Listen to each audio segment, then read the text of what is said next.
All right, so this lesson is over Chapter 7 in the United History to 1877 book for the 8th grade. So, hope everybody's doing well.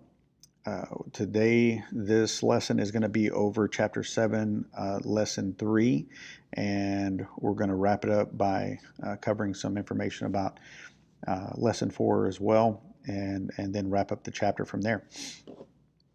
This was first presented on 1/17/2017 for A Day, 1/18, that's going to be on Wednesday, for B Day. So if you missed one of those classes, then this is probably why you're here. All right. This is actually going to be the first one that I've done like this. I'm going to try it out and see how it works, and then we'll go from here. But here is your bell work. The bell work is to review page 205 in the book, and you can look at that on the online book. Look at paragraph 5. How do you think Baron von Steuben, how his presence at Valley Forge affected the morale of the Continental Army? And you can just look at this picture and just kind of get a sense of what his role was. Here you have soldiers kind of in line, and him keeping them in line. And just keep in mind when you're reading the book, his first name was actually Frederick, but Baron is his title. He was a baron, and that's why there's a difference there. His real name was a long name, something to keep in mind, and we'll actually go over that here in the next slide. So go ahead and pause the video and work on that. This will obviously be for homework to be turned in, so make sure you turn that in when you come back to class. All right, moving on, just as an explanation of that, I just want you to really take away the fact that, that he did bring hope. Baron von Steuben's role there was to really train kind of a ragamuffin army of just regular peasants and farmers and shopkeepers and things like that. So his presence was very well appreciated. And his real name, Frederick Wilhelm August Heinrich Ferdinand Steuben.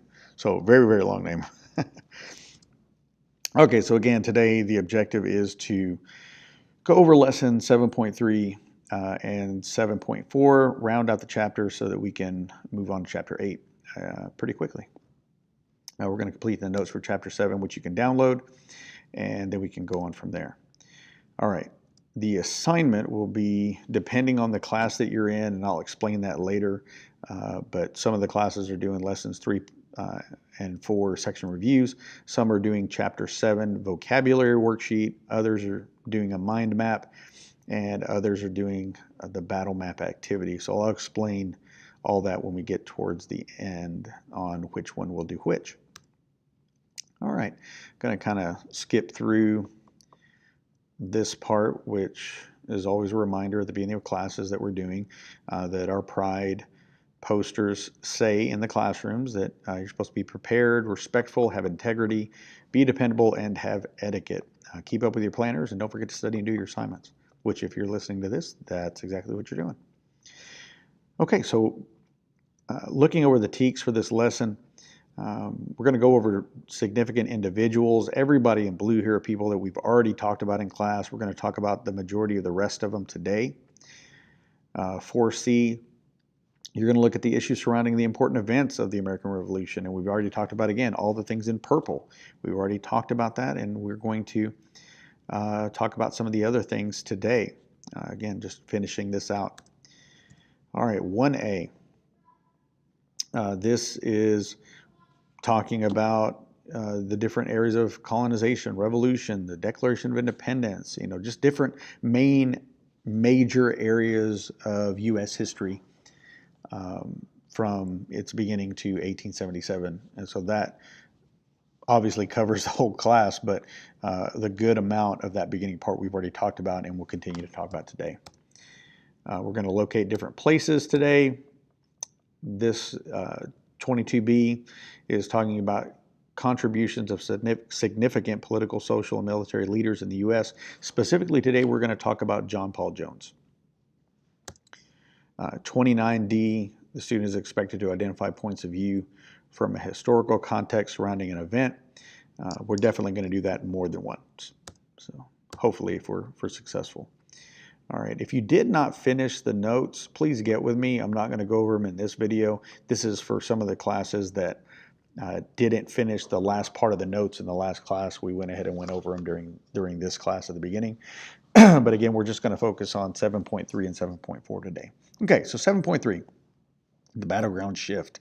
Some really awesome pictures here of people on their horses and blowing the bugle for charge, some injured people.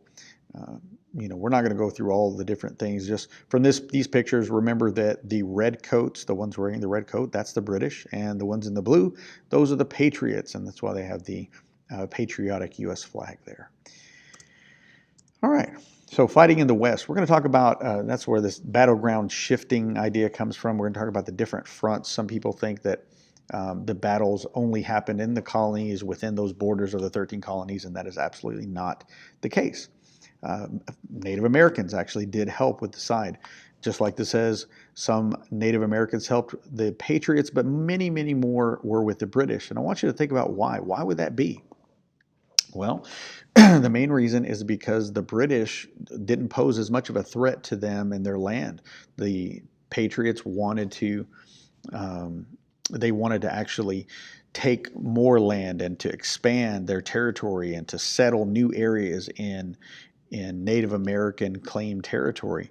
Well, the British really wanted to stop the Patriots from doing that. They wanted to stop the colonists from going on the other side of the Appalachian Mountains. If you remember back in the past, the Proclamation of 1763 specifically prohibited them from going on the other side. Well, obviously, if you're a Native American, you're going to go with the side that doesn't pose as much of a threat, and here the British are the ones that applied to. All right, so west of the Appalachian Mountains, you have Native Americans and British who are attacking American settlements, definitely posing a threat. Over there, just taking charge, trying to claim that land for British, making sure that it stays under British control and not under Patriot control at all.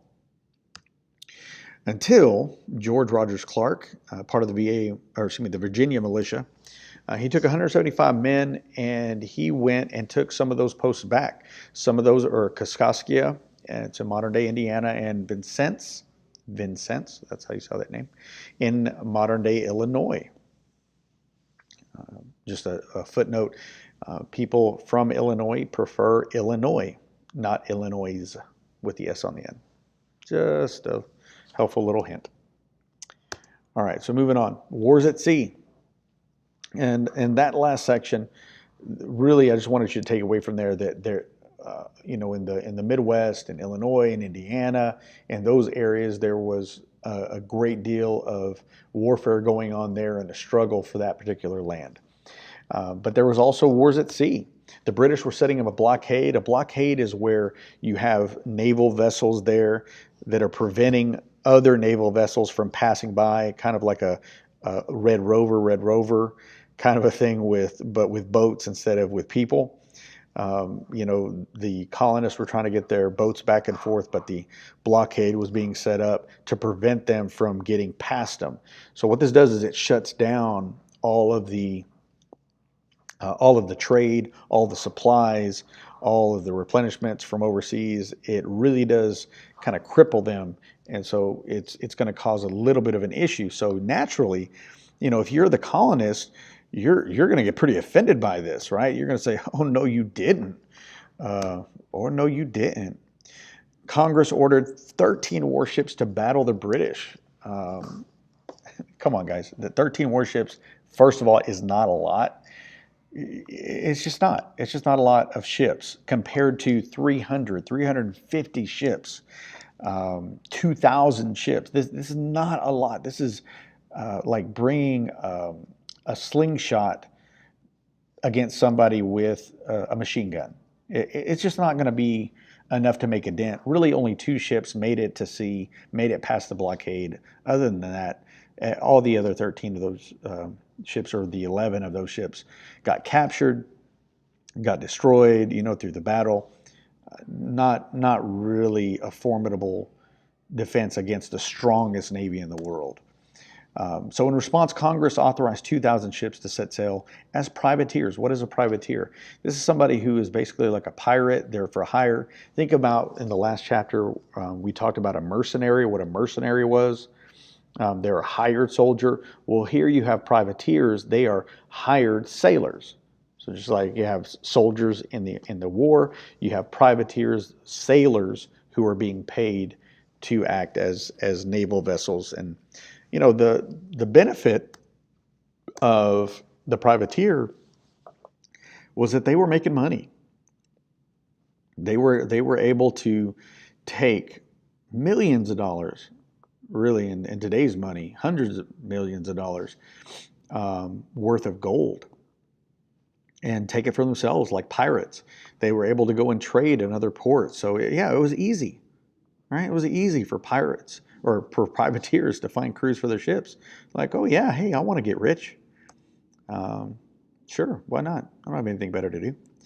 Okay, so John Paul Jones, very famous naval captain, captain of the Bonhomme Richard. It's not Richard, it is pronounced Richard. In 1779, the story is he's fighting another captain, a British captain. He's fighting in this naval battle, and the captain of the other ship is experienced. It's the Serapis is the other ship that he's fighting against, and he kind of has him against the ropes. The other captain is asking him, says, "Hey, are you ready to surrender?" And John Paul Jones basically is like, "Hey, you got me all wrong. I'm kind of crazy. I'm you think that this is all I have? I'm not going to give up no matter what." And he's actually quoted as saying, "I have not yet begun to fight." Very famous saying. You hear it all over the place now, and most people don't even know where it came from. I have not yet begun to fight, but it was originally John Paul Jones, JPJ, on the Bonhomme Richard. And again, John Paul Jones fights against the Serapis. It's a British ship. They fought for hours. And think about this, fighting somebody for hours. I mean, most of you kids don't even want to be in class for an hour and a half. Think about being in battle and at war for hours, but he eventually won. Goes to show you what a can-do attitude has, and if you just won't give up, or what a can-do attitude can get you. If you don't give up, you can actually accomplish a lot. Okay, so we've talked about fighting in the West. We talked about fighting at sea. Now we need to talk about fighting in the South. What were the battles in the South? What was the issue in the South? Well, first of all, understand that the Loyalists dominated the South. Most of the South was comprised of the Loyalists, people that were loyal to the British monarch. They wanted to remain British. They didn't really think too much of the idea of trying to develop our own country. So early on in the war, Americans won a lot of the battles in the South, not as much in the North. I mean, we've talked about it before in the earlier sections in this chapter. We talked about how the battles in the South, or excuse me, the battles in the North weren't going too well. But, and we're talking about in New Jersey and New York and Pennsylvania, these areas, it just was a struggle to get some victories. Well, down in the South, it was a little easier for the Americans to win some of these early battles.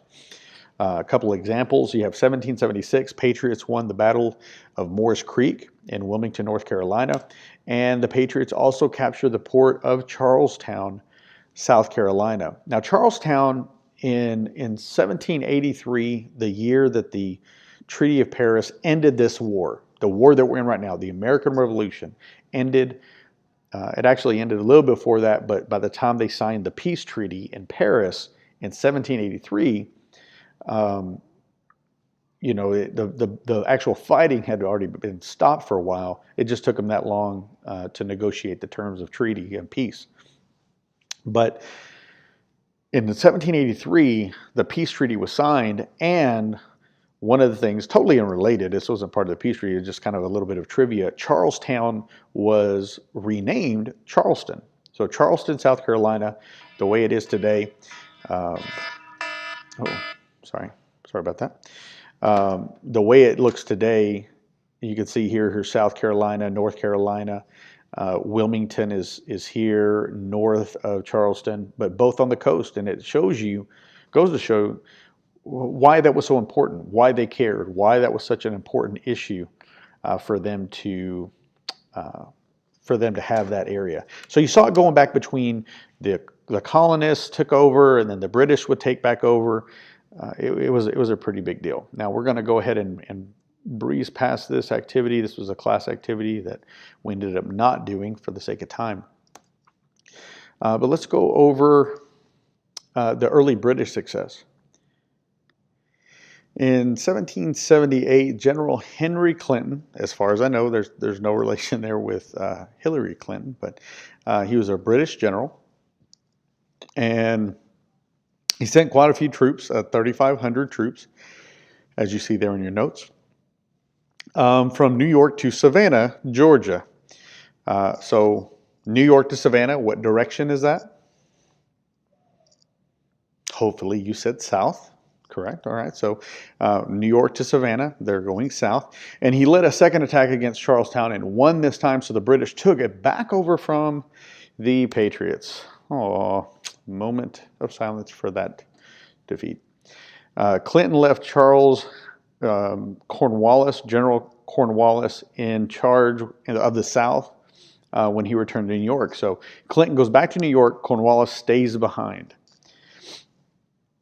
The British didn't get the help they wanted from the Southern Loyalists. They expected people to just join the fight and get involved and just contribute.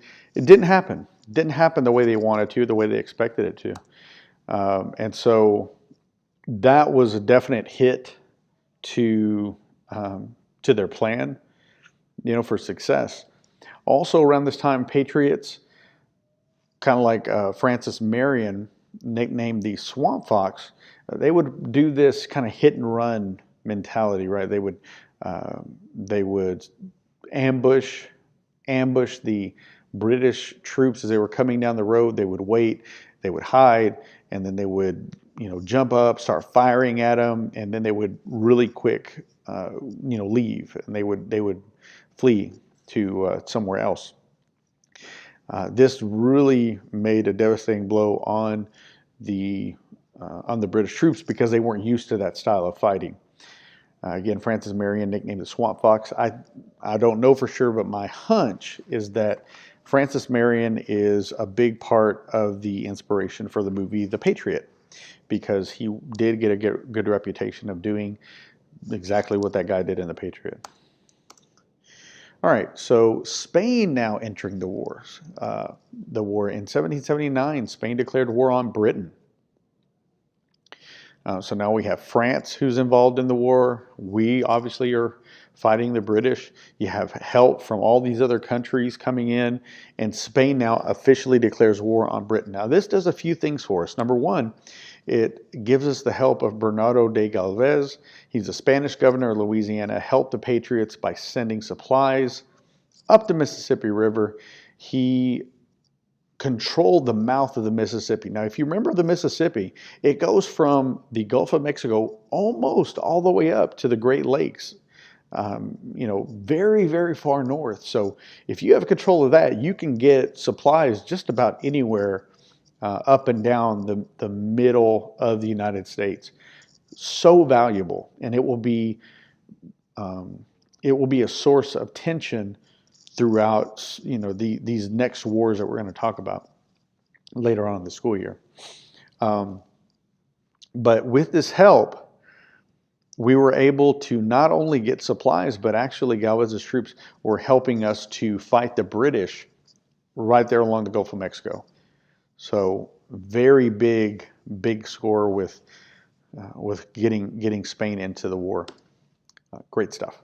Okay. Phew. A lot of stuff here. American success. So as the British moved north through the Carolinas, remember they were down south in the Carolinas, so now they're moving back north. We see a little bit of kind of funny stuff happening, right? The British are warning people. They're saying, if you side with the Patriots. We're going to come back. We're going to burn your house down. We're going to kill you guys. We're just going to, it's not going to be good for you. Well, they were trying to hopefully motivate the loyalists down there, or at least the neutral people, to side with them. But the problem is, if you know anybody from the South, I'm from the South. I'm telling you, you're going to talk to me like that. I'm going to get a little attitude back maybe. So that's exactly what they did. Many people who were warned had previously remained neutral, but now this warning is saying, I don't like the way you talk to us. You know what? I'm going to go ahead and side with the Patriot side. I don't think I like you British people after all. So it backfired from what they wanted. Okay, victory, sort of, kind of. One of the most confusing and probably one of my most favorite kind of situations here. We have October 1780. Nathaniel Greene replaces Horatio Gates as a commander of the Continental Forces of the Patriots down in the South. Well, Greene decides he's going to divide his troops. Now, this didn't work out for the British, which is why we were able to win the Battle of Saratoga. We used that split forces mentality against them, exploited it, just not a good idea. Well, Greene didn't have a whole lot of troops anyway, so to divide them probably didn't make a lot of sense. But he decides that he's going to attack Cornwallis's forces in North Carolina and in South Carolina at the same time. Well, Cornwallis won the battle. He won, but he lost so many troops that he just totally gives up the Carolinas. So even though Cornwallis wins the battle, he lost the Carolinas. Even though we lost the battle, we got the Carolinas back. So, who won and who lost? It's just one of those crazy deals. Okay, Cornwallis Retreats. Well, here you see on this map, and I don't know why the British are blue and the Patriots are red. It should be reversed in my opinion, but it's a good map anyway. You see Cornwallis coming up from the south, running into the troops from General Washington. Okay, General Washington sends out Lafayette, and General Anthony Wayne sends them south to push Cornwallis back because now he's hurting. He doesn't have the troops that he once had as he's marching north through Virginia. So Cornwallis does all that he can think to do. He takes shelter in Yorktown there on the Virginia coast. So you see the French troops coming in into this on the sea battle, keeping the British away. So the French are keeping the British away by sea. You have George Washington kind of cornering in Cornwallis there. So Cornwallis can't get his supplies via land. He can't get his supplies via sea. It's just a matter of time before he feels the pressure and starts to realize that the battle is all but lost. We're moving into lesson 7.4, by the way. So here, July 1780, French warships, as I was saying, they entered Newport, Rhode Island. They started to move south into the area of Yorktown right about that time, maybe about a year later or so,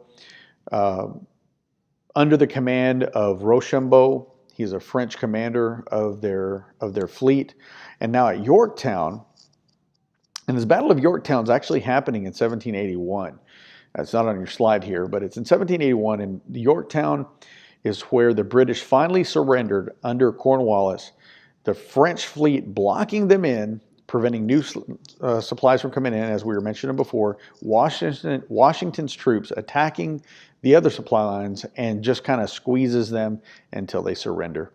Cornwallis and the British surrendered. That's basically how it happened. Okay, so now we have won our victory. This is it. We won. We are the victors. Americans and British send delegates to Paris to work out a treaty. They send Benjamin Franklin, John Adams, John Jay, all to work this out as representatives of the United States now. The final Treaty of Paris was signed on September 3rd, 1783.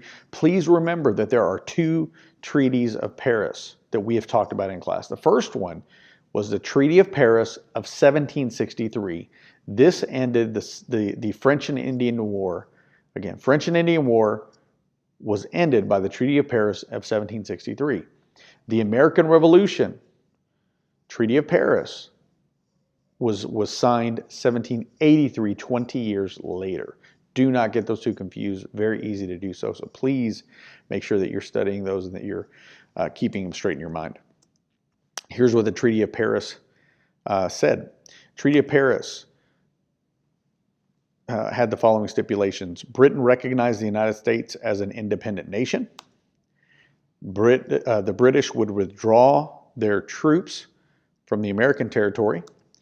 Americans have fishing rights to the waters off the coast of nearby Canada. And the United States promised that Americans would pay British merchants what they owed. So it did not relieve the duty of the colonists to pay those British merchants back. All right. All right. Well, this is the end of the lesson. This should be the completion of your notes. Now, if you look here, if you are in the regular class, not the honors class, but just the regular class, here's your lesson. Here's your assignment. Oops, sorry. Let me go back there. There we go. Ah, did it again. One more time. There we go. I want you to turn to page 213 and 219 in your book. You're going to do the following on those two pages. Number one, you're going to answer questions 1 through 4 on each of those section reviews. And I also want you to answer the question about the page, the picture on the page 213. And the question is, what outcome of the war does the cartoonist on that picture predict? So take a look at that picture, answer the question. Other than that, you have 8 questions to answer. When you get back to class, you owe me the bell work and you owe me those. Now, if you are in honors class, we did this assignment.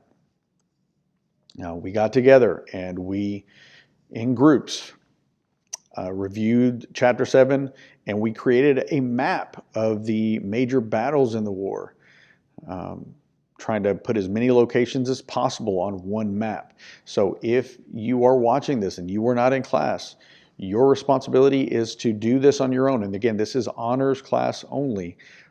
You need to create a map. These maps were actually big poster size. You don't have to do it poster size. You can do it on a regular piece of paper if you can.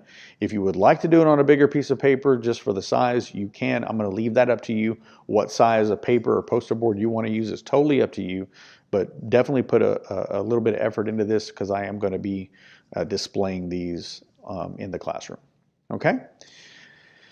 All right. Well, that's it. If you have any questions, please email me or send me a message on Remind, and that's it. Thank you for watching.